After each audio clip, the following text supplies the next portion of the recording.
Hello everyone, आपका स्वागत है अवधेश मिश्रा नीट चैनल में।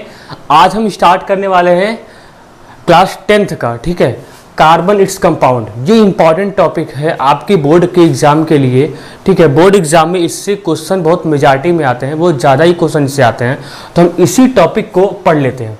आपकी क्लास 10th में जितना साइंस का पार्ट है हम उतना सिलेबस कवर करा देंगे, कुछ भी छूटेगा नहीं।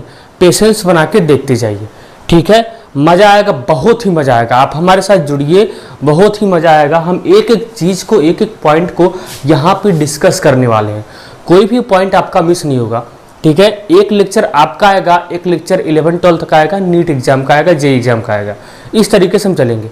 यकीन मानिए, हम आपका सिलेबस जितना भी साइंस आपका पार्ट है, सारे साइंस पार्ट को हम डिटेल यहाँ पे पढ़ा देंगे, कुछ भी छूटेगा नहीं, ठीक है। आराम से लेक्चर को देखिएगा, जहाँ नहीं आता समझ में कमेंट बॉक्स में कमेंट करिएगा, हम कमेंट को रीड करेंगे, ठीक है। आपको समझाने का प्रयास करेंगे।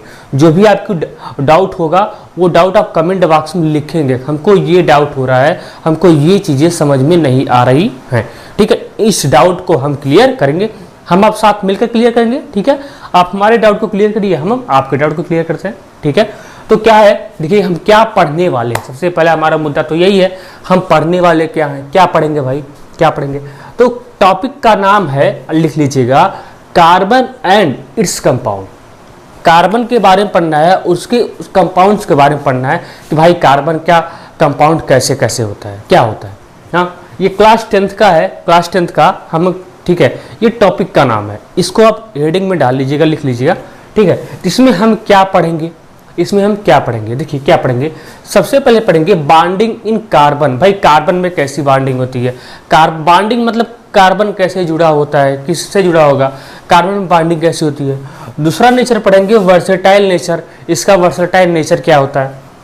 तीसरा पढ़ेंगे एलोट्रॉप्स ऑफ कार्बन, जो कि बहुत ही इंपॉर्टेंट है। दो चीज़ें इंपॉर्टेंट है, बॉन्डिंग ऑफ कार्बन, ठीक है, बॉन्डिंग ऑफ कार्बन इंपॉर्टेंट है, और दूसरा एलोट्रॉप्स ऑफ कार्बन तो वेरी वेरी इंपॉर्टेंट है। एलोट्रॉप्स ऑफ कार्बन क्या है, वेरी वेरी इंपॉर्टेंट है, भागना नहीं है, परेशान नहीं होना है, ठीक है। मस्ती के साथ पढ़ो, एंजॉय के साथ। तो allotropes of carbon very very important है। पहले खत्म करेंगे बॉन्डिंग कार्बन, ठीक है। तो स्टार्ट करें, बोलो, ठीक है, चले तो स्टार्ट करते हैं। आराम से लेक्चर को देखिएगा, ठीक है। क्या स्टार्ट करेंगे, बॉन्डिंग इन कार्बन, ठीक है।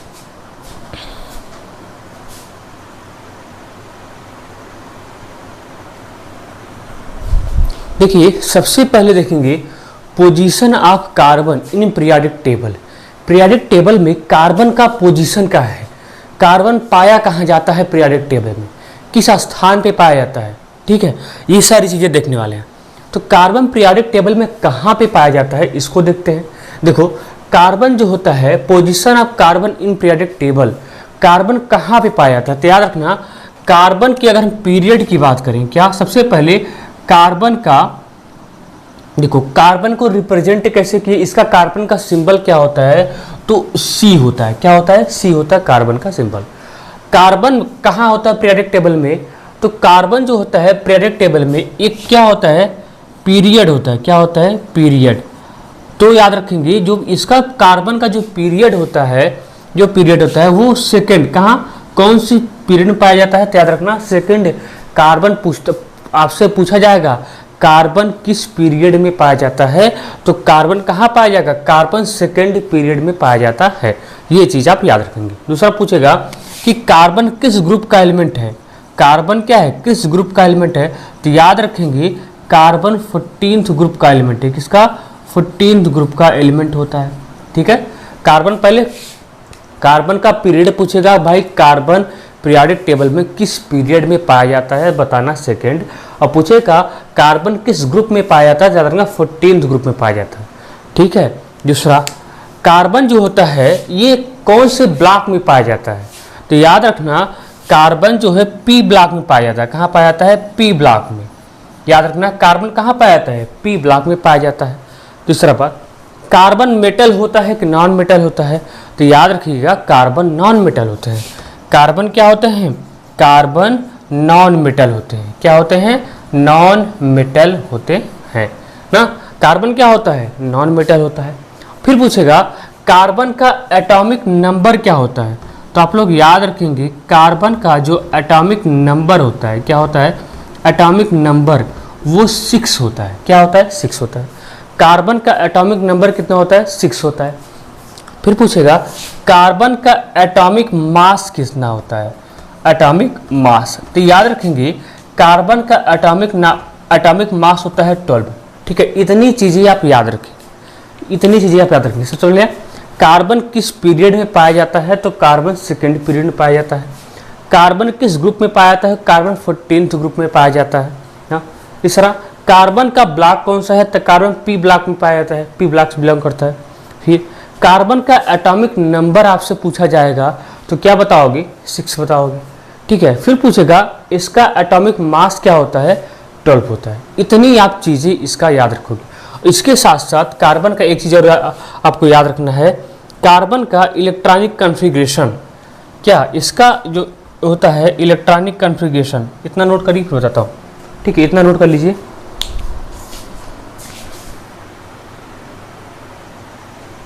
देखिए कार्बन का जो इलेक्ट्रॉनिक कॉन्फ़िगरेशन होता है, इलेक्ट्रॉनिक कॉन्फ़िगरेशन वो कितना होता है, 2 होता है, 4 होता है। क्या होता है, 2। देखो जो ये 2 है ना, कार्बन का एटॉमिक नंबर कितना होता है, 6 होता है। ठीक है, तो उसी के हिसाब से हम इलेक्ट्रॉनिक कॉन्फ़िगरेशन करते हैं। तो पहले 2 हुआ फिर 4 हुआ। ठीक है, यानी ये इसका इनर सेल हुआ, ये इसका आउटर सेल हुआ। ठीक है, ये कार्बन का 2 इनर सेल हुआ, के को क्या बोलते हैं, इनर सेल, और 4 को क्या बोलते हैं, आउटर सेल बोलते हैं। इसका एटॉमिक नंबर कितना होता है, 6 होता है। देखिए कार्बन में जो प्रोटॉन होता है ये भी 6 होता है। क्या होता है, कार्बन में जो प्रोटॉन होता है ये भी क्या होता है, 6 होता है। ये चीज़ याद रखेंगे, कार्बन में जो प्रोटॉन होता है ये भी क्या होता है, 6 होता है। ठीक है, देखिए प्रोटॉन कैसे पता करते हैं, प्रोटॉन कैसे पता करते हैं। देखो प्रोटॉन कैसे पता करते हैं, याद रखिएगा, किसी एटम का रिप्रेजेंटेशन होता है एक्स से। कार्बन का एक एटम तो है, सिंगल है तो एटम ही है ना, एटम है। ठीक है, किसी एटम का रिप्रेजेंटेशन, थोड़ा सा पीछे जाते हैं 9th क्लास में। ठीक है, बताते हैं इसमें प्रोटॉन कैसे 6 आया। कार्बन में प्रोटॉन कितना होता है, 6 होता है। देखो किसी एटम का रिप्रेजेंटेशन कैसे होता है, ठीक इस तरीके से हुआ। यहाँ ऊपर हमेशा होता है ए, नीचे होता है जेड। ठीक है, इसको बोलते हैं, ऊपर वाले को बोलते हैं, इसको बोलते हैं ऊपर वाले को, इसको बोलते हैं मास नंबर। क्या बोलते हैं, इसको बोलते हैं मास नंबर। ये चीज़ आप याद रखेंगे, मास नंबर। ठीक है, मास नंबर, या इसको इसी को ही बोलते हैं number of proton plus number of neutron ना, number of proton plus number of neutron, या इसी को बोलते हैं नंबर ऑफ न्यूक्लियॉन्स। क्या बोलते हैं, नंबर ऑफ न्यूक्लियॉन्स बोलते हैं। क्या बोलते हैं, नंबर ऑफ न्यूक्लियॉन्स। ये चीज़ें आप याद रखेंगे, इंपॉर्टेंट है। ठीक है, हालांकि ये 9th क्लास का है, लेकिन आपको याद होना, आपको पता होना चाहिए। तो ए क्या होता है, ए होता है मास नंबर को रिप्रेजेंट करता है, और मास नंबर क्या होता है, number of proton plus number of neutron होता है। ठीक है, और ये नंबर ऑफ न्यूक्लियॉन्स होते हैं, इसी को ही कहते हैं नंबर ऑफ न्यूक्लियॉन्स। ये क्या होता है, मास नंबर या number of proton plus neutron, यह होता है नंबर ऑफ न्यूक्लियॉन्स होता है। ठीक है, ये जेड होता है, ये होता है एटॉमिक नंबर। क्या होता है, एटॉमिक नंबर होता है। क्या होता है, एटॉमिक नंबर, या इसी को बोलते हैं नंबर ऑफ प्रोटॉन। किसके बराबर होता है, नंबर ऑफ प्रोटॉन के बराबर होता है। ठीक है, आप हमेशा याद रखेंगे जो ए होता है वो number of proton plus neutron के बराबर होता है, जो जेड होता है ये नंबर ऑफ प्रोटॉन के बराबर होता है, या कह सकते हैं नंबर ऑफ इलेक्ट्रॉन के बराबर होता है। मतलब जितना प्रोटॉन उतना ही इलेक्ट्रॉन, लेकिन ये कंडीशन तब होगा जब कोई एटम क्या होगा, न्यूट्रल होगा। क्या होगा, न्यूट्रल, मतलब उस पर कोई चार्ज नहीं होगा, तब के लिए वैलिड है। देख रहे हैं, दिखाई दे रहा है कि नहीं, हाँ दे रहा है। तो ये चीज़ें कब सही होंगी बच्चों, ये चीज़ें तब सही होंगी जब कोई न्यूट्रल एटम होगा। कैसा होगा, न्यूट्रल एटम होगा। याद रखना, जब भी न्यूट्रल एटम हो हमेशा जितना इलेक्ट्रॉन रहेगा उतना ही प्रोटॉन रहेगा। यानी हम कह सकते हैं कार्बन में कितना इलेक्ट्रॉन है, 6 इलेक्ट्रॉन है। कितना इलेक्ट्रॉन है, 6 इलेक्ट्रॉन है। ठीक है, और कितना प्रोटॉन है, 6 प्रोटॉन है। ये किस बेसिस पे बोले, क्योंकि कार्बन भाई इस तरीके से होता है ना, ये 6 होता है, ये 12 होता है। ठीक है, तो कार्बन जो कार्बन होता है इसमें 6 प्रोटॉन और 6 इलेक्ट्रॉन भी होते हैं। ये किस बेसिस पे बोले, क्योंकि कार्बन क्या है, न्यूट्रल है, इसके ऊपर कोई चार्ज नहीं है। अगर चार्ज होता तो हम नंबर ऑफ प्रोटॉन बराबर नंबर ऑफ इलेक्ट्रॉन नहीं बोल पाते। समझिए, इस चीज़ को आपको समझना पड़ेगा। ना, इस चीज़ को आपको समझना पड़ेगा। तो हमेशा ये चीज़ याद रखेंगे, क्या एक किसी एटम का रिप्रेजेंटेशन कैसे होता है, एक्स से ए हमेशा ऊपर होगा। ए को बोलते हैं मास नंबर, या इसके बराबर होता है number of proton plus number of neutron या नंबर ऑफ न्यूक्लियॉन्स होता है ना। और ये जो जेड होता है ये होता है एटॉमिक नंबर, इसी को बोलते हैं नंबर ऑफ प्रोटॉन या नंबर ऑफ इलेक्ट्रॉन। जब ये न्यूट्रल होगा तब number of proton number of electron के बराबर होगा, नहीं तो नहीं बराबर होगा। ठीक है, तो इतना चीज़ें आप नोट कर लीजिए। ठीक है, फिर हम आगे की तरफ बढ़ते हैं ना। फिर पढ़ते हैं बॉन्डिंग इन कार्बन। कार्बन में किस तरीके से बॉन्डिंग पाई जाती है। ठीक है, तो इसको नोट कर लीजिए। ठीक है,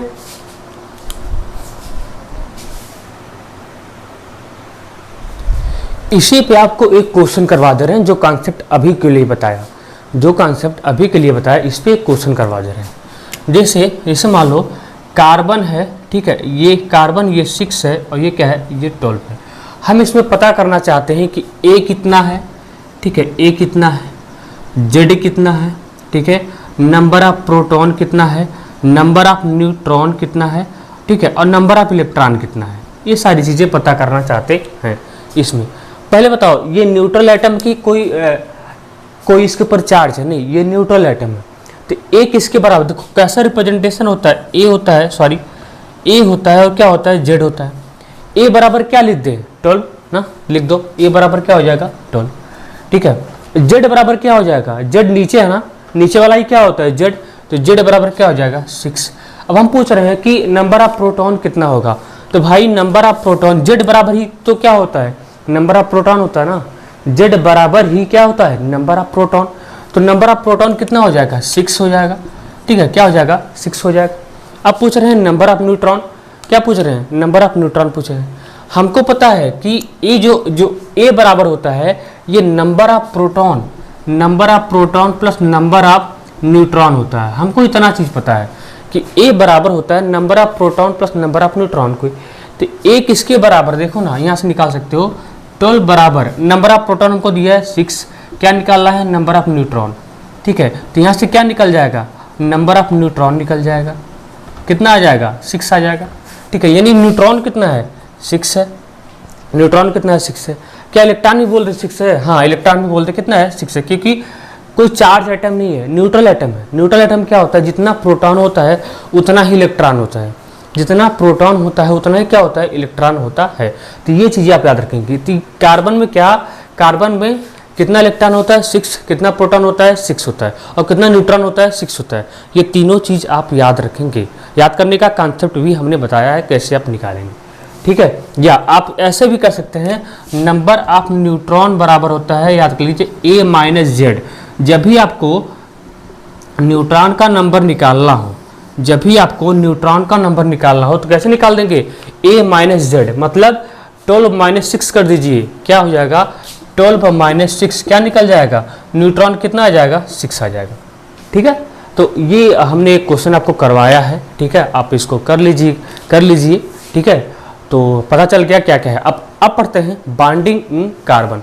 ये कार्बन में किस तरीके की बॉन्डिंग पाई जाती है, इसको नोट कर लीजिए।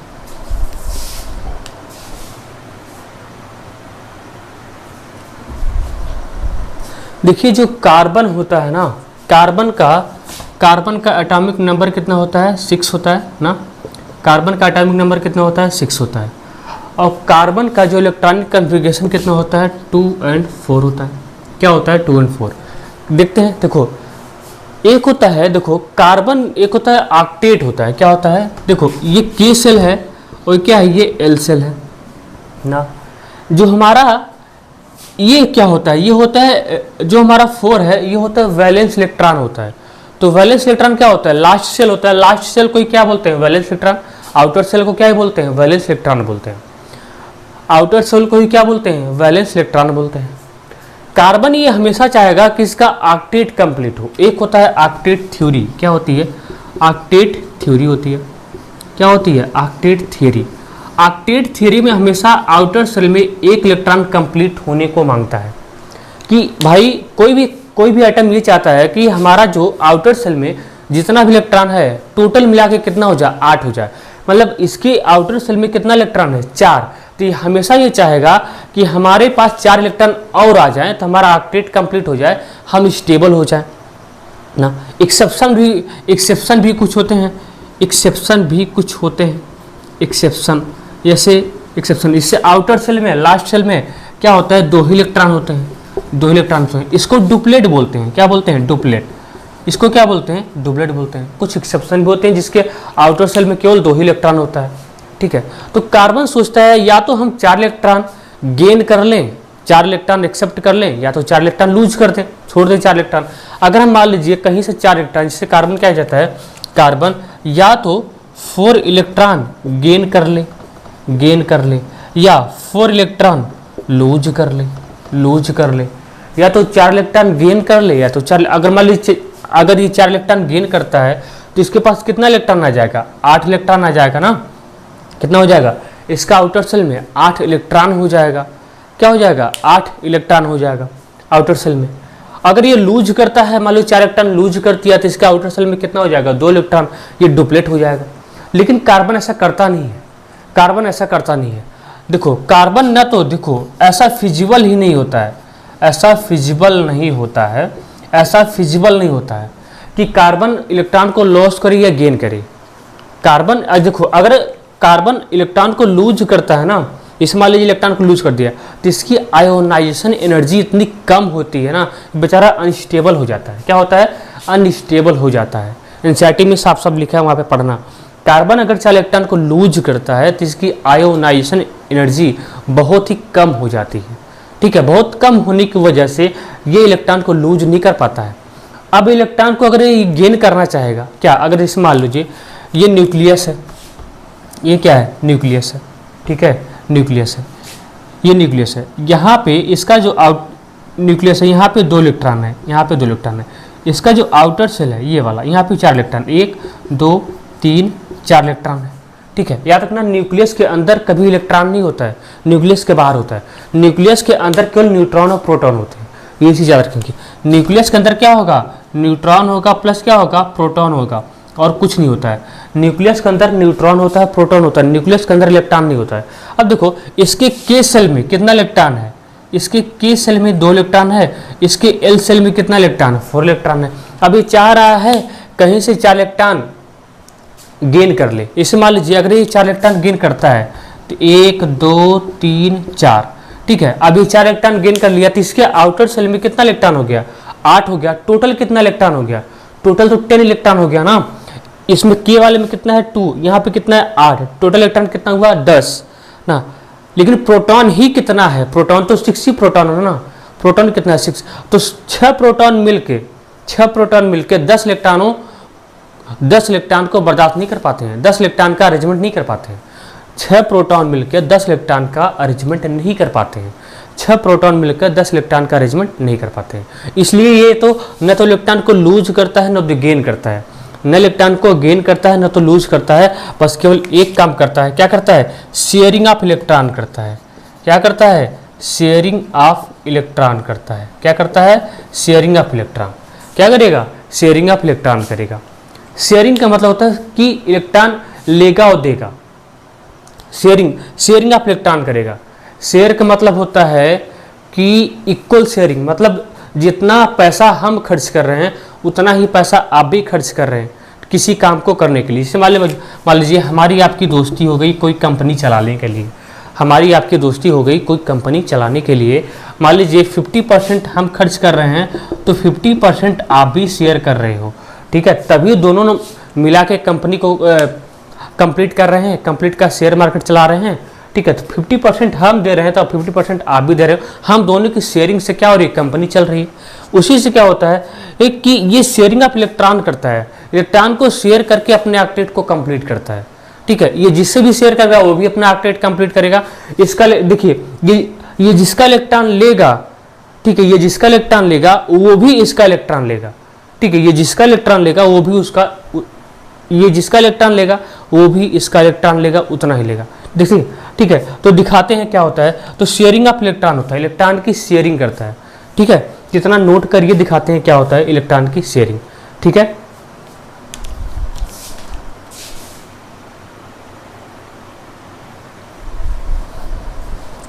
देखिए जैसे इस मान लीजिए हम क्या लेते हैं, हम हाइड्रोजन लेते हैं, क्या लेते हैं, हाइड्रोजन, हम हाइड्रोजन लेते हैं, ठीक है। हाइड्रोजन, हाइड्रोजन क्या, हाइड्रोजन के लास्ट सेल में कितना हाइड्रोजन क्या होता है, डुप्लेट नेचर शो करता है हाइड्रोजन के, सॉरी देखो जैसे मान लीजिए हाइड्रोजन है, क्या है, हाइड्रोजन है। अब देखिए जब ये हाइड्रोजन है तो हाइड्रोजन में ये हाइड्रोजन है और ये क्या है, हाइड्रोजन है, ठीक है। इसमें कितना इलेक्ट्रॉन होता है, 1, ठीक है, 1। कितना इलेक्ट्रॉन होता है, ये अपना डुप्लेट कंप्लीट करना चाहता है, क्या कंप्लीट करना चाहता है, डुप्लेट। हाइड्रोजन अपना डुप्लेट कंप्लीट करना चाहता है तो कैसे करेगा, शेयरिंग ऑफ इलेक्ट्रॉन से करेगा। कैसे करेगा, शेयरिंग ऑफ इलेक्ट्रॉन से करेगा। देखिए ये सीखना, ये हाइड्रोजन है, ये हाइड्रोजन है, इसके पास एक इलेक्ट्रॉन, इसके पास एक इलेक्ट्रॉन। अब ये अपना डुप्लेट कंप्लीट करना चाहता है, हाइड्रोजन ही होता है जो अपना डुप्लेट कंप्लीट करना चाहता है, मतलब लास्ट से आउटर सेल में इसके टोटल 2 इलेक्ट्रॉन कंप्लीट होने चाहिए। तो एक इलेक्ट्रॉन तो इस हाइड्रोजन के पास है, एक इलेक्ट्रॉन इस हाइड्रोजन के पास है। तो हाइड्रोजन अपना डुप्लेट कंप्लीट करने के लिए, हाइड्रोजन अपना डुप्लेट कंप्लीट करने के लिए, देखिए इसके पास इलेक्ट्रॉन है, इसके पास एक इलेक्ट्रॉन है, दोनों हाइड्रोजन ने एक इलेक्ट्रॉन की शेयरिंग की है, ठीक है। तो क्या करेगा, अब ये इलेक्ट्रॉन किसका हो जाएगा, हाइड्रोजन का, ठीक है, हाइड्रोजन का हो जाएगा। यानी इसकी अब क्या होगा, इसका डुप्लेट कंप्लीट हुआ कि नहीं, एक इलेक्ट्रॉन इसका, एक इलेक्ट्रॉन ये, एक इलेक्ट्रॉन ये, यानी इसका डुप्लेट कंप्लीट हो गया। अब ये भी हाइड्रोजन अपना डुप्लेट कंप्लीट करना चाहेगा, तो एक इलेक्ट्रॉन इसका है और एक इलेक्ट्रॉन इसका है, ठीक है, एक इलेक्ट्रॉन इसका है, एक इलेक्ट्रॉन इसका है, ये हो गया। अब इसकी क्या, इसकी भी डुप्लेट क्या होगी, कंप्लीट हो गई, इसका भी डुप्लेट क्या होगा, कंप्लीट। भाई क्योंकि एक इलेक्ट्रॉन ये शेयर किया है ना, एक इलेक्ट्रॉन ये शेयर किया है, तो एक इलेक्ट्रॉन तो ये भी तो शेयर किया है। अगर अब देखिए ये इलेक्ट्रॉन इसका है तो ये इलेक्ट्रॉन इसका है ना, जो देखिए जो इसका है वो इसका भी है, जो इसका है वो इसका भी है, ठीक है। अब आया समझ में, ठीक है। देखिए इसका तो एक इलेक्ट्रॉन अपना है और इसका, ठीक है, इसका एक इलेक्ट्रॉन अपना है और इसका जो इलेक्ट्रॉन है इसका भी अपना है, ये वाला इलेक्ट्रॉन भी इसका हो गया क्योंकि शेयर हो रहा है ना। अब इसका तो इसका एक इलेक्ट्रॉन है ही इसका ये वाला इलेक्ट्रॉन भी इसका हो गया, समझ, इसका एक इलेक्ट्रॉन तो है ही इसका अपना इलेक्ट्रॉन, इसका ये वाला भी इलेक्ट्रॉन इसका हो गया, ठीक है। अपना इलेक्ट्रॉन तो है ही, दूसरे का भी इलेक्ट्रॉन मेरा हो गया, शेयर किया गया है ना, जितना ये शेयर किया उतना ये भी शेयर किया। अब दोनों क्या करते हैं, दोनों इलेक्ट्रॉन शेयर करके बॉन्ड का फॉर्मेशन कर लेते हैं। क्या करते हैं, बॉन्ड का फॉर्मेशन। तो इसमें क्या होता है, देखिए ये इलेक्ट्रॉन शेयर हुआ, ये दोनों क्या कर लेंगे, बॉन्ड का फॉर्मेशन, मतलब एक इलेक्ट्रॉन ये, एक इलेक्ट्रॉन ए, दोनों क्या कर लेंगे, बॉन्ड का फॉर्मेशन। क्या करेंगे, बॉन्ड का फॉर्मेशन, क्या करेंगे, बॉन्ड का फॉर्मेशन। इसी को कहते हैं म्यूचुअल शेयरिंग ऑफ इलेक्ट्रॉन। क्या कहते हैं, म्यूचुअल शेयरिंग ऑफ इलेक्ट्रॉन कहते हैं। क्या कहते हैं, म्यूचुअल शेयरिंग ऑफ इलेक्ट्रॉन, ठीक है, म्यूचुअल शेयरिंग ऑफ इलेक्ट्रॉन। और इसी को ही कहते हैं कोवेलेंट बॉन्ड। क्या कहते हैं, कोवेलेंट बॉन्ड। क्या कहते हैं, कोवेलेंट बॉन्ड कहते हैं। क्या कहते हैं, कोवेलेंट बॉन्ड। कोवेलेंट क्यों, कोवेलेंट का मतलब है शेयरिंग ऑफ इलेक्ट्रॉन होता है। कोवेलेंट बॉन्ड कैसे बनता है, शेयरिंग ऑफ इलेक्ट्रॉन से बनता है, ये चीज़ याद रखो। क्या, शेयरिंग ऑफ इलेक्ट्रॉन से बनता है, पूछेगा ऑब्जेक्टिव में, कोवेलेंट बॉन्ड कैसे बनता है, शेयरिंग ऑफ इलेक्ट्रॉन से बनता है। कैसे बनता है, शेयरिंग ऑफ इलेक्ट्रॉन से बनता है। बॉन्ड क्या होता है, जब दो एटम आपस में कंबाइन होते हैं तब बॉन्ड का फॉर्मेशन होता है। देखो ना, दो एटम आपस में कंबाइन हुए तो क्या होगा, बॉन्ड का फॉर्मेशन हुआ। बॉन्ड क्या होता है, जब दो एटम आपस में कंबाइन होते हैं तब बॉन्ड का फॉर्मेशन होता है, ठीक है। तो समझ में आया। अब ये क्या हुआ, इसमें कौन सा है, ये कोवेलेंट बॉन्ड है। कितने इलेक्ट्रॉन की शेयरिंग हुई है, कितने इलेक्ट्रॉन की शेयरिंग हुई बता सकते हो, शेयरिंग ऑफ कितने इलेक्ट्रॉन की शेयरिंग हुई है, तो एक इलेक्ट्रॉन की शेयरिंग हुई है। कितने इलेक्ट्रॉन की शेयरिंग हुई है, एक इलेक्ट्रॉन की शेयरिंग हुई, ठीक है। कितने इलेक्ट्रॉन की शेयरिंग हुई है, एक इलेक्ट्रॉन की शेयरिंग हुई है। भाई एक ही इलेक्ट्रॉन की शेयरिंग है, एक इलेक्ट्रॉन ये अपना शेयर किया है, एक इलेक्ट्रॉन ये अपना शेयर किया है, ताकि इसका भी डुप्लीट कंप्लीट हो जाए और इसका भी डुप्लीट क्या हो जाए, कंप्लीट हो जाए, ठीक है। इतना नोट करो, दूसरे का भी देखते हैं, ठीक है।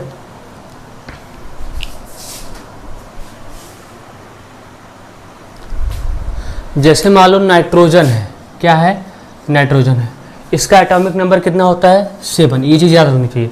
कार्बन का एटॉमिक नंबर कितना होता है, 6 होता है। इसका एटॉमिक नंबर कितना होता है, 7 ना, 7 होता है। अब देखो, तो इसका इलेक्ट्रॉनिक कन्फिग्रेशन क्या हो जाएगा, 2 और 5 हो जाएगा। यानी इनर सेल में कितना इलेक्ट्रॉन है, 2, आउटर सेल में कितना इलेक्ट्रॉन है, 5। ये चाहेगा कि हमारे आउटर सेल में हमारी जो वैलेंस इलेक्ट्रॉन, जो इसी को बोलते हैं valence electron, valence electron, outer shell को ही बोलते हैं वैलेंस इलेक्ट्रॉन। ये चाहेगा हमारे लास्ट सेल में कितना इलेक्ट्रॉन आ जाए, 8 इलेक्ट्रॉन आ जाए, ताकि हमारा ऑक्टेट कंप्लीट हो जाए। क्या हो जाए, ऑक्टेट हमारा कंप्लीट हो जाए। हाइड्रोजन अपना डुप्लेट कंप्लीट करना चाहता है, बाकी ये सब अपना ऑक्टेट कंप्लीट करना चाहते हैं। ठीक है, ऑक्टेट कंप्लीट करना चाहेगा, क्या करना चाहेगा, ऑक्टेट कंप्लीट करना चाहेगा। ऑक्टेट क्या करना चाहेगा, ऑक्टेट कंप्लीट करना चाहेगा। लास्ट सेल किसको बोलते हैं, इसको बोलते हैं। फिर तो लास्ट सेल में कितना इलेक्ट्रॉन है, ठीक है, यहाँ देखो ऑक्टेट थ्योरी कहती है कि लास्ट सेल में कितना इलेक्ट्रॉन होना चाहिए, टोटल 8 इलेक्ट्रॉन होना चाहिए। कितना होना चाहिए, 8 इलेक्ट्रॉन। ऑक्टेट थ्योरी कहती है कि लास्ट सेल में कितना इलेक्ट्रॉन होना चाहिए, 8। ठीक है, लेकिन यहाँ पे कितना है लास्ट सेल में, केवल 5 ही है। यानी 3 इलेक्ट्रॉन कहीं से और आ जाए तो इसका ऑक्टेट कंप्लीट हो जाए और ये स्टेबल हो जाए। तो देखिए, तो N2 का फॉर्मेशन देखते हैं, किसका, N2 का फॉर्मेशन देखते हैं। ठीक है, अब देखो N2 का फॉर्मेशन देखते हैं, N2 का फॉर्मेशन देखते हैं। देखो जैसे मान लो N2 है, ये N है, ये नाइट्रोजन है, ये नाइट्रोजन है। इसके आउटर सेल में कितना इलेक्ट्रॉन है, 5 है। कितना है, 5 है। इसका आउटर सेल में कितना इलेक्ट्रॉन है, 5 है। तो 1 2 3 4 5 बना लिए। इसका भी बनाओ, 1 2 3 4 5 बना लिए। ठीक है, आउटर सेल में कितना इलेक्ट्रॉन, 5 इलेक्ट्रॉन इधर, 5 इलेक्ट्रॉन इधर ना। अभी अपना देखो, अभी अपना ऑक्टेट कंप्लीट करना चाहेगा। ठीक है, अपना ऑक्टेट कंप्लीट करना चाहेगा तो इसका देखो 1 2 3 4 5, ये चाहेगा हमारे पास 3 इलेक्ट्रॉन कहीं और आ जाए। ये क्या करेगा, इसका 3 इलेक्ट्रॉन ले लेगा, इसका 3 इलेक्ट्रॉन ले लेगा, तो इसका ऑक्टेट क्या हो जाएगा, कंप्लीट हो जाएगा। क्या हो जाएगा, इस तरीके से, ये ऐसे, ये या। अब इसका क्या होगा, ऑक्टेट कंप्लीट हो गया। गिनो देखो, 1 2 3 4 5 6 7 8 हुआ कि नहीं ऑक्टेट कंप्लीट। इसका 3 इलेक्ट्रॉन क्या लिया, ले लिया। अब ये भी चाहेगा हमारा भी ऑक्टेट कंप्लीट हो जाए। इसका देखो कितना इलेक्ट्रॉन है, टोटल कितना इलेक्ट्रॉन है, 1 2 3 4 5। अब ये भी क्या करेगा, इसका 3 इलेक्ट्रॉन ले लेगा, इसका 3 इलेक्ट्रॉन ले, इक्वल शेयरिंग हो रही है। जितना हम दे रहे हैं उतना दूसरा वाला भी दे रहा है, इक्वल शेयरिंग हो रही है। तो क्या होगा, ये भी इसका 3 इलेक्ट्रॉन ले लेगा, ये ऐसा, इस तरीके से। अब इसका भी ऑक्टेट कंप्लीट, इसका भी ऑक्टेट कंप्लीट। ठीक है, इसका भी ऑक्टेट कंप्लीट। इसका तो यहाँ पे क्या हुई है, म्यूचुअल शेयरिंग हुई है। क्या हुई है, म्यूचुअल शेयरिंग हुई है। Mutual sharing of electron, mutual sharing of electron. वो भी कितने इलेक्ट्रॉन की शेयरिंग हुई है, 3 इलेक्ट्रॉन की। कितना, 3 इलेक्ट्रॉन की, 3 इलेक्ट्रॉन की शेयरिंग हुई है। अब नाइट्रोजन क्या करेगा, अब देखो कितने दिखे, तो देखो ये नाइट्रोजन है और क्या है, ये नाइट्रोजन है। ठीक है, ये कितने इलेक्ट्रॉन की शेयरिंग हुई है, 3 इलेक्ट्रॉन की। ये भी अपना 3 इलेक्ट्रॉन शेयर किया है, ये भी अपना 3 इलेक्ट्रॉन शेयर किया है। ठीक है, अभी क्या कर लेंगे, ये आपस में बॉन्ड का फॉर्मेशन कर लेंगे, इस तरीके से, इस तरीके से, इस तरीके से। ठीक है, ये आपस में क्या कर लेंगे, बॉन्ड का फॉर्मेशन कर लेंगे। शेयरिंग की वजह से ये आपस में बॉन्ड का फॉर्मेशन कर लेंगे। तो इसमें क्या होता है, इसमें ट्रिपल कोवेलेंट बॉन्ड होता है। क्या होता है, ट्रिपल कोवेलेंट बॉन्ड होता है। ट्रिपल कोवेलेंट बॉन्ड होता है। क्या होता है, ट्रिपल कोवेलेंट बॉन्ड होता है। क्या होता है, ट्रिपल कोवेलेंट बॉन्ड होता है। तो नाइट्रोजन में कितना बॉन्ड होता है, 3, याद रखेंगे। ट्रिपल नाइट्रोजन में कितना बॉन्ड होता है, 3 होता है। ठीक है, 3। तो इसमें इलेक्ट्रॉन की क्या हुई, बॉन्ड की क्या होगी, बॉन्ड की इलेक्ट्रॉन की शेयरिंग हो गई। एक बॉन्ड में कितना इलेक्ट्रॉन की, एक बॉन्ड में कितने इलेक्ट्रॉन की शेयरिंग हुई है, 2 इलेक्ट्रॉन की। ठीक है, सभी में। तो इलेक्ट्रॉन देखिए, ये इलेक्ट्रॉन इसके साथ बॉन्ड बना लिया, ये इलेक्ट्रॉन इसके साथ, ये इलेक्ट्रॉन इसके साथ बॉन्ड बना लिया। ठीक है, आया समझ में। इसलिए इसका क्या होगा, नाइट्रोजन में कितना बॉन्ड होता है, 3। इसमें क्या होता है, ट्रिपल कोवेलेंट बॉन्ड होता है। ठीक है, तो आया होगा समझ में। ठीक है, इसको नोट कर लो, फिर बताता हूँ ऑक्सीजन का कैसे होता है। देखिए ऑक्सीजन का देखते हैं। ऑक्सीजन क्या होता है, O2 होता है ना। ऑक्सीजन का एटॉमिक नंबर कितना होता है, बताओ, 8 होता है, 8। तो इसका इलेक्ट्रॉनिक कॉन्फ़िगरेशन क्या हो जाएगा, 2 6 हो जाएगा। इसके आउटर सेल में कितना इलेक्ट्रॉन है, 6 इलेक्ट्रॉन है। ये चाहेगा हमारे आउटर सेल में 8 इलेक्ट्रॉन क्या हो जाए, कंप्लीट हो जाए। तो बनाओ, ये ऑक्सीजन और ये ऑक्सीजन है। ठीक है, तो यहाँ देखो 2 2 4 2 6, इसका बनाओ 2 2 4 2 6। ठीक है, नहीं ऐसा नहीं, यहाँ पे 2। ठीक है, आउटर सेल में जितना इलेक्ट्रॉन है हमको उसी से मतलब है। कितना इलेक्ट्रॉन है, 6 इलेक्ट्रॉन है आउटर सेल में। ठीक है, अभी अपना ऑक्टेट कंप्लीट करना चाहेगा। देखो ना, इसके पास कितना इलेक्ट्रॉन है, 1 2 3 4 5 6। ये चाहेगा हमारे पास 2 इलेक्ट्रॉन कहीं से आ जाए तो क्या करेगा, इसका 2 इलेक्ट्रॉन ले लेगा, इसका 2 इलेक्ट्रॉन, ये तो ये बन जाएगा इस तरीके से। अब इसका ऑक्टेट कंप्लीट हो गया कि नहीं, हो गया। अब इसका करो कंप्लीट, यहाँ पे कितना इलेक्ट्रॉन है, 1 2 3 4 5 6, ये भी चाहेगा हमारा ऑक्टेट कंप्लीट हो जाए तो ये भी यहाँ से 2 इलेक्ट्रॉन ले लेगा, ये इस तरीके से, ठीक है। अब इसका भी ऑक्टेट कंप्लीट होगा, इसका भी ऑक्टेट कंप्लीट हो गया। अब ये क्या करेंगे, ये इलेक्ट्रॉन्स पेयर क्या करेंगे, जो इलेक्ट्रॉन, ये 1 इलेक्ट्रॉन पेयर है, कितना इलेक्ट्रॉन पेयर है, यहाँ पे कितना इलेक्ट्रॉन पेयर है, एक इलेक्ट्रॉन पेयर ये है, एक इलेक्ट्रॉन पेयर ये है, पेयर का मतलब होता है 2, एक इलेक्ट्रॉन पेयर ये है, एक इलेक्ट्रॉन पेयर ये है, ठीक है। तो एक इलेक्ट्रॉन पेयर एक बॉन्ड बनाएगा और फिर एक इलेक्ट्रॉन पेयर एक बॉन्ड बनाएगा, मतलब ये इलेक्ट्रॉन पेयर, ये जो इलेक्ट्रॉन पेयर है ये आपस में बॉन्ड बना लेंगे, ये आपस में बॉन्ड बना लेंगे और ये इलेक्ट्रॉन पेयर आपस में बॉन्ड बना लेंगे। तो आपका बन जाएगा इस तरीके से, देखो ना 2 इलेक्ट्रॉन है, कितने इलेक्ट्रॉन की शेयरिंग हुई है, 2 ही इलेक्ट्रॉन की शेयरिंग हुई है। तो शेयरिंग ऑफ इलेक्ट्रॉन कितना हुआ है, म्यूचुअल शेयरिंग ऑफ इलेक्ट्रॉन क्या होता है, mutual sharing of electron, mutual sharing of electron, ये सब देख लेना।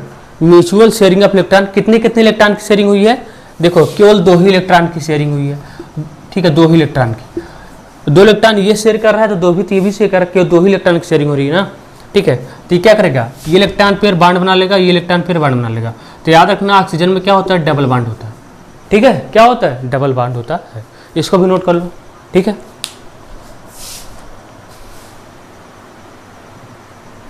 अब देखिए कोवेलेंट बॉन्डिंग, अब देखिए कोवेलेंट बॉन्डिंग दे रहे हैं ना, कोवेलेंट बॉन्डिंग, देखो कोवेलेंट बॉन्डिंग उसमें होती है उन कंपाउंड, देखो जिन कंपाउंड में कोवेलेंट बॉन्डिंग होती है, जिसमें भी कोवेलेंट बॉन्डिंग होती है उनको कोवेलेंट कंपाउंड बोलते हैं, जिसमें भी कोवेलेंट बॉन्डिंग होती है उन कंपाउंड्स को कोवेलेंट बॉन्डिंग कहते हैं, ठीक है, ये चीज़ें याद रखेंगे। देखो कोवेलेंट बॉन्डिंग कुछ प्रॉपर्टी है कोवेलेंट बॉन्डिंग की, क्या, इसका जो low melting point boiling point होता है, क्या होता है, लो मेल्टिंग पॉइंट प्रॉपर्टी है, याद रखना, low melting point and low boiling point होता है, क्या होता है, लो बॉइलिंग पॉइंट होता है, लो बॉइलिंग पॉइंट, ये चीज़ें याद होनी चाहिए। इसका लो मेल्टिंग पॉइंट होता है, लो बॉइलिंग पॉइंट होता है, ये जनरली बोल रहा हूँ, जनरली, ठीक है, जनरली। इसमें क्या होता है, पुअर क्या होता है, पुअर कंडक्टर ऑफ इलेक्ट्रिसिटी होता है, पुअर मतलब पुअर कंडक्टर ऑफ इलेक्ट्रिसिटी होता है, पुअर कंडक्टर ऑफ इलेक्ट्रिसिटी, ठीक है, बहुत कम इलेक्ट्रिसिटी होती है इसमें। इलेक्ट्रिसिटी का मतलब चार्ज को ढोने, इलेक्ट्रिसिटी मतलब चार्ज का फ्लो होता है, क्या होता है, चार्ज का फ्लो, ठीक है। करंट क्या होता है, इलेक्ट्रिसिटी मतलब करंट ही होता है, ठीक है, चार्ज का फ्लो। देखो यहाँ पे पुअर कंडक्टर ऑफ इलेक्ट्रिसिटी, देखो यहाँ पे low melting point boiling point क्यों है, low melting point boiling point इसलिए है, जो कोवेलेंट बॉन्ड होता है ना, जो कोवेलेंट बॉन्ड होता है, ये कोवेलेंट बॉन्ड बड़ा वीक बॉन्ड होता है, क्या होता है, वीक बॉन्ड होता है। इसको आप हीट करेंगे ना तो ये टूट जाता है, बॉयल हो जाता है, बॉयल हो के ये वेपराइज हो जाता है, क्या होता है, वेपराइज हो जाता है। इसलिए इसमें क्या होती है, लो मेल्टिंग पॉइंट होता है, लो बॉइलिंग पॉइंट होता है। क्या होता है, इसको अगर आप, जैसे हाइड्रोजन है, ये हाइड्रोजन है, ठीक है, इसको आप हीट करोगे ना तो ये बॉन्ड टूट जाएगा, क्योंकि यह तो है तो कोवेलेंट बॉन्ड है ना, टूट जाएगा, टूट के बॉयल हो जाएगा, बॉयल होने के बाद क्या होता है, वेपराइज हो जाता है। इसलिए इसमें क्या होती है, लो मेल्टिंग पॉइंट होता है और लो बॉइलिंग पॉइंट होता है, ठीक है। और दूसरा क्या है, इसमें पुअर कंडक्टर ऑफ इलेक्ट्रिसिटी होता है। इलेक्ट्रिसिटी मतलब देखो इसमें चार्ज होना चाहिए, और कोवेलेंट के जो कोवेलेंट बॉन्डिंग करते हैं उनके पास चार्ज नहीं होता है, यहाँ पे आयंस की आवश्यकता होती है, क्या होती है, आयंस की आवश्यकता होती है, जो कि आयन इसमें होता ही नहीं, कोवेलेंट बॉन्ड में आयन होता ही नहीं है, ठीक है। आयन होता है चार्ज को ढोने वाला, एक जगह से चार्ज को ले जाएगा, दूसरी जगह उठाकर फेंक देगा। आयंस का काम यही होता है, एक जगह से चार्ज को उठाते हैं, दूसरी जगह चार्ज को फेंक देते हैं। लेकिन यहाँ पे आयन से नहीं है तो कौन चार्ज को, जितना ज़्यादा चार्ज होगा उसका उतना ज़्यादा इलेक्ट्रिसिटी होगी। लेकिन यहाँ पे इलेक्ट्रिसिटी क्यों कम है, क्यों, पूरा कंडक्टर ऑफ इलेक्ट्रिसिटी है, इसलिए है इसकी इलेक्ट्रिसिटी कम, क्योंकि यहाँ पे आयन से नहीं है, ठीक है, यहाँ पे आयन ही नहीं है, ठीक है। आयन होता तो इसकी कंडक्टिविटी, इसकी जो इलेक्ट्रिसिटी है, जो पुअर है, ये पुअर नहीं होती, ठीक है। तो यहाँ पे लिखना आयन क्या होते हैं, अपसेंट होते हैं, ठीक है। तो इसको भी नोट कर जाओ। तो ये चीज़ें आप याद रखेंगे, ठीक है। Low melting point, boiling point, पूरा कंडक्टर ऑफ इलेक्ट्रिसिटी, ठीक है, अपसेंट होता है, नोट कर लो। देखिए ये कार्बन कंपाउंड्स की प्रॉपर्टी है, ठीक है, प्रॉपर्टी है। इन प्रॉपर्टी को आप याद रखेंगे। क्या क्या प्रॉपर्टी है? इनका जो मेल्टिंग बॉइलिंग पॉइंट होता है वो कम होता है, लो। क्यों होता है? आपने बताया क्योंकि जो कोवेलेंट बॉन्ड होता है वो वीक बॉन्ड होता है। दूसरा, पुअर कंडक्टर ऑफ इलेक्ट्रिसिटी होता है क्योंकि इसमें आयंस नहीं पाए जाते हैं। क्यों होता है? क्योंकि नंबर ऑफ आयंस क्या होते हैं? नंबर ऑफ आयंस अब्सेंट होते हैं, ठीक है। ये एनसीईआरटी में रीजन लिखा हुआ है, पढ़ लीजिएगा। नंबर ऑफ आयंस क्या होते हैं? अब्सेंट होते हैं, ठीक है। अब कुछ कोवेलेंट कंपाउंड की कुछ कंपाउंड्स की कोवेलेंट बॉन्डिंग देखते हैं किस तरीके से होती है, ठीक है। नोट करो तब बताता हूँ। देखो एक कार्बन का ही कंपाउंड होता है CH4। क्या होता है? CH4। इसको बोलते हैं मेथेन। क्या बोलते हैं? मेथेन, ठीक है। देखो मेथेन, तो यहाँ पे कार्बन है और हाइड्रोजन है। कार्बन का एटॉमिक नंबर कितना होता है? 6 होता है, ठीक है। इसका इलेक्ट्रॉनिक कॉन्फ़िगरेशन क्या होता है? 2 और 4 होता है। इसके आउटर सेल में कितना इलेक्ट्रॉन होता है? 4, ठीक है। ये क्या करना चाहेगा? अपना ऑक्टेट कंप्लीट करना चाहेगा। और हाइड्रोजन के पास कितना इलेक्ट्रॉन होता है? 1 इलेक्ट्रॉन होता है। कितना होता है? 1 ही इलेक्ट्रॉन ही होता है। ये अपना डुप्लेट कंप्लीट करना चाहेगा। याद रखना, हाइड्रोजन हमेशा अपना डुप्लेट कंप्लीट करना चाहेगा और कार्बन हमेशा अपना ऑक्टेट कंप्लीट करना चाहेगा। तो ये कार्बन बनाइए, ये हाइड्रोजन, ये हाइड्रोजन, ये हाइड्रोजन, ये हाइड्रोजन। कार्बन के आउटर सेल में कितना इलेक्ट्रॉन है? 4। आउटर सेल में कितना इलेक्ट्रॉन है? 4। बना लो, 1 2 3 4, ठीक है। हाइड्रोजन के आउटर सेल में कितना इलेक्ट्रॉन है? 1 इलेक्ट्रॉन है। कितना इलेक्ट्रॉन है? 1 इलेक्ट्रॉन, 1 इलेक्ट्रॉन, 1 इलेक्ट्रॉन, 1 इलेक्ट्रॉन है। अब कार्बन अपना ऑक्टेट कंप्लीट करना चाहेगा और हाइड्रोजन अपना डुप्लेट कंप्लीट करना चाहेगा। कार्बन चाहेगा कि हमारे आउटर सेल में 8 इलेक्ट्रॉन आ जाए और हाइड्रोजन चाहेगा हमारे आउटर सेल में 2 इलेक्ट्रॉन आ जाए, ठीक है। पहले कार्बन का पूरा करो। देखो कार्बन के पास कितने इलेक्ट्रॉन है? 1 2 3 4, ठीक है। अब चाहेगा 4 इलेक्ट्रॉन और मिल जाए, तो यहाँ से मिलेगा 1 2 3, 1 2 3 4 हो गया। अब कार्बन का टोटल कितना इलेक्ट्रॉन हो गया? 8 हो गया ना। कार्बन का टोटल कितना इलेक्ट्रॉन हो गया? 8 हो गया ना, 8 हो गया। टोटल काउंट करो, 1 2 3 4 5 6 7 8।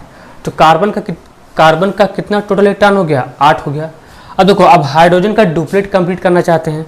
ये हाइड्रोजन का 1 इलेक्ट्रॉन है, 1 इलेक्ट्रॉन इसलिए लेगा तो इसका डुप्लेट कंप्लीट हो जाएगा, यानी इस तरीके से इसका डुप्लेट क्या हुआ? कंप्लीट हो गया। इलेक्ट्रॉन ये 1 इलेक्ट्रॉन है और 1 इलेक्ट्रॉन एक। ये भी अपना डुप्लेट कंप्लीट करना चाहेगा तो हो गया कंप्लीट। ये भी करना चाहेगा तो हो गया कंप्लीट। ये भी करना चाहेगा तो हो गया कंप्लीट। तो समझ में आया? समझ में आया? अब देखो, अब ये क्या करें? ये इलेक्ट्रॉन देखो, ये एक इलेक्ट्रॉन पेयर है, ये 1 इलेक्ट्रॉन पेयर है, ये 1 इलेक्ट्रॉन पेयर है, ये 1 इलेक्ट्रॉन पेयर है। ये आपस में बॉन्ड बना लेंगे तो हो जाएगा। देखो ये कार्बन, ये हाइड्रोजन, ये हाइड्रोजन, ये हाइड्रोजन और ये हाइड्रोजन। 1 इलेक्ट्रॉन इसका, 1 इलेक्ट्रॉन यहाँ यहाँ यहाँ यहाँ, ठीक है, यहाँ यहाँ और यहाँ, ठीक है। अब क्या करेंगे? ये बॉन्ड का ये इलेक्ट्रॉन पेयर है, ये बॉन्ड का फॉर्मेशन कर लेगा। ये इलेक्ट्रॉन पेयर है, बॉन्ड का फॉर्मेशन कर लेगा। ये 1 इलेक्ट्रॉन पेयर है, बॉन्ड का फॉर्मेशन कर लेगा। ये 1 इलेक्ट्रॉन पेयर है, बॉन्ड का फॉर्मेशन कर लेगा, ठीक है। यानी इसमें कितना कोवेलेंट बॉन्ड है? 4 कोवेलेंट बॉन्ड है। कितना कोवेलेंट बॉन्ड है? 4। यानी मीथेन का स्ट्रक्चर कैसे हो जाएगा? इस तरीके से। कितना कोवेलेंट बॉन्ड है? ये चीज़ आप याद रखेंगे।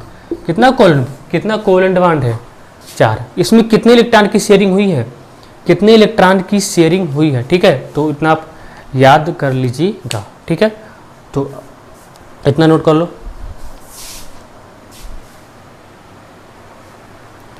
अब देख लीजिए, लास्ट देखते हैं CO2 का, जो आपके एनसीईआरटी में दिया। एनसीईआरटी में मेथेन में दिया है, CO2 में दिया है। CO2 का देख लेते हैं, ठीक है। कार्बन का एटॉमिक नंबर, CO2 का स्ट्रक्चर देखना चाहते हैं, इसमें कितना कोवेलेंट बॉन्ड है। तो कार्बन का एटॉमिक नंबर कितना होता है? 6। इसका इलेक्ट्रॉनिक कॉन्फ़िगरेशन 2 4। ऑक्सीजन कितना होता है? 8। इसका इलेक्ट्रॉनिक कॉन्फ़िगरेशन कितना होता है? 2 होता है, 6 होता है ना, 2 होता है, 6 होता है। इसके आउटर सेल में कितना इलेक्ट्रॉन है? 4। इसके आउटर सेल में कितना इलेक्ट्रॉन है? 6 है। ये भी अपना ऑक्टेट कंप्लीट करना चाहेगा और ये भी अपना ऑक्टेट कंप्लीट करना चाहेगा। केवल हाइड्रोजन ही ऐसा होता है जो अपना डुप्लेट कंप्लीट करना चाहता है, ठीक है। ये सब अपना ऑक्टेट कंप्लीट करना चाहेंगे। तो देखो बनाओ, ये कार्बन है, ये ऑक्सीजन है, ये ऑक्सीजन। कार्बन के आउटर सेल में कितना इलेक्ट्रॉन? 4। तो 2 इलेक्ट्रॉन ये, ठीक है, 2 इलेक्ट्रॉन ये और ऐसा होगा ना, 2 इलेक्ट्रॉन ये और 2 इलेक्ट्रॉन, ठीक है, हो गया 4।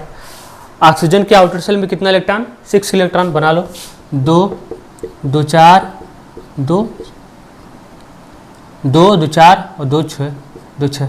इसके आउटर शेल में 6 इलेक्ट्रॉन, 2 2 4 2 6। अब कार्बन अपना ऑक्टेट कंप्लीट करना चाहेगा, इसके आउटर शेल में कितना इलेक्ट्रॉन है, 2 2 4, ठीक है। अब इसको ले लेगा 2 2 2 4, अभी कितना चाहिए, 4 इलेक्ट्रॉन चाहिए, हाँ, तभी इसका ऑक्टेट कंप्लीट होगा। तो 2 इलेक्ट्रॉन यहाँ से ले लो और 2 इलेक्ट्रॉन यहाँ से ले लो, तो ये हो गया, ये इस तरीके से हो गया और इस तरीके से हो गया, ठीक है। अब इसका क्या होगा, इसका ऑक्टेट कंप्लीट हो गया, ठीक है। 4 इलेक्ट्रॉन इधर, 4 इलेक्ट्रॉन इधर, टोटल कितना इलेक्ट्रॉन हुआ, 8 इलेक्ट्रॉन। कार्बन के पास टोटल कितना इलेक्ट्रॉन हुआ, कार्बन के पास टोटल कितना इलेक्ट्रॉन हुआ, कार्बन के पास टोटल कितना इलेक्ट्रॉन हुआ, कार्बन के पास टोटल कितना इलेक्ट्रॉन हुआ, ठीक है। ये देखो ना, ये अब देखो कार्बन के पास टोटल कितना इलेक्ट्रॉन हुआ, 8, गिनो, 1 2 3 4 5 6 7 8 हो गया, इसका ऑक्टेट कंप्लीट हो गया। अब ऑक्सीजन भी चाहेगा मेरा भी ऑक्टेट कंप्लीट हो जाए, इसके आउटर शेल में कितना इलेक्ट्रॉन, 1 2 3 4 5 6, ये भी चाहेगा हमारा ऑक्टेट कंप्लीट हो, 8 इलेक्ट्रॉन कंप्लीट हो हमारे आउटर शेल में। तो ये भी क्या करेगा, इसके 2 इलेक्ट्रॉन को ले लेगा, इसका भी ऑक्टेट क्या हो गया, कंप्लीट। ये भी क्या करेगा, इसके 2 इलेक्ट्रॉन को ले लेगा, इसका भी ऑक्टेट क्या होगा, कंप्लीट हो जाएगा। मैं अब देखो यहाँ पे कितने इलेक्ट्रॉन पेयर हैं, एक इलेक्ट्रॉन पेयर ये है, एक इलेक्ट्रॉन पेयर ये है, एक इलेक्ट्रॉन पेयर ये है, एक इलेक्ट्रॉन पेयर ये है, ठीक है। एक इलेक्ट्रॉन पेयर ये है, एक इलेक्ट्रॉन पेयर ये है, एक इलेक्ट्रॉन पेयर ये है, एक इलेक्ट्रॉन पेयर है। तो ये आपस में बॉन्डिंग कर लेते हैं। तो ये कार्बन है, ये 2 इलेक्ट्रॉन, ये ऑक्सीजन है, ठीक है, ये 2 इलेक्ट्रॉन, कि 2 ही इलेक्ट्रॉन की शेयरिंग तो हो रही है, बाकी तो हो नहीं रही, ठीक है। 2 ही इलेक्ट्रॉन की तो शेयरिंग हो रही है, 2 ही इलेक्ट्रॉन की तो शेयरिंग हो रही है, ठीक है। ये एक इलेक्ट्रॉन पेयर है, ये बॉन्ड का फॉर्मेशन कर लेगा, ये इलेक्ट्रॉन पेयर है, बॉन्ड का फॉर्मेशन कर लेगा, ये एक इलेक्ट्रॉन पेयर है, बॉन्ड का फॉर्मेशन कर लेगा, ये एक इलेक्ट्रॉन पेयर है, बॉन्ड का फॉर्मेशन कर लेगा, ठीक है। यानी इसका स्ट्रक्चर कैसे होगा, C double bond O, C double bond O, ठीक है, इस ऐसा होगा, ठीक है। तो उम्मीद करता हूँ आपको ये चीज़ें समझ में आई होंगी, ठीक है। इसके बाद पढ़ेंगे एलोट्रॉप्स ऑफ कार्बन, हमने जितना बताना था इसमें बता दिया है, ठीक है, फर्स्ट लेक्चर में, और डिटेल उम्मीद करता हूँ आपको समझ में आया भी होगा। नेक्स्ट लेक्चर का वेट करेंगे, धीरे धीरे आएगा, ठीक है। एक लेक्चर का 11th-12th का, ठीक है, और फिर एक लेक्चर आप लोग को आएगा। तो ये आपका कंप्लीट हुआ कोवेलेंट बॉन्डिंग, ठीक है। कोवेलेंट बॉन्डिंग क्या हुआ, कंप्लीट हुआ, जितना बताना था इसमें हमने आपको बता दिया है। कोई भी डाउट होता है तो कमेंट बॉक्स में कमेंट करना, ठीक है, क्या प्रॉब्लम हो रही है आपको समझने में या कुछ भी। तो उम्मीद करता हूँ समझ में आ ही गया होगा ना। तो अगला पढ़ेंगे एलोट्रॉप्स ऑफ कार्बन। आप पढ़ के आएंगे तो आपको ज़्यादा समझ में आएगा। एलोट्रॉप्स ऑफ, जैसे ये इंपॉर्टेंट है, एलोट्रॉप्स ऑफ कार्बन भी इंपॉर्टेंट है, इसका हम क्वेश्चन भी करवा देंगे, ठीक है, कोवेलेंट बॉन्डिंग की, ठीक है। तब तक लिए पढ़ाई करते रहो और लेक्चर को जितना हो सकता है उतना शेयर करो, ठीक है। यहाँ पे कंप्लीट हम आपका साइंस पार्ट कवर करवाएंगे, ठीक है।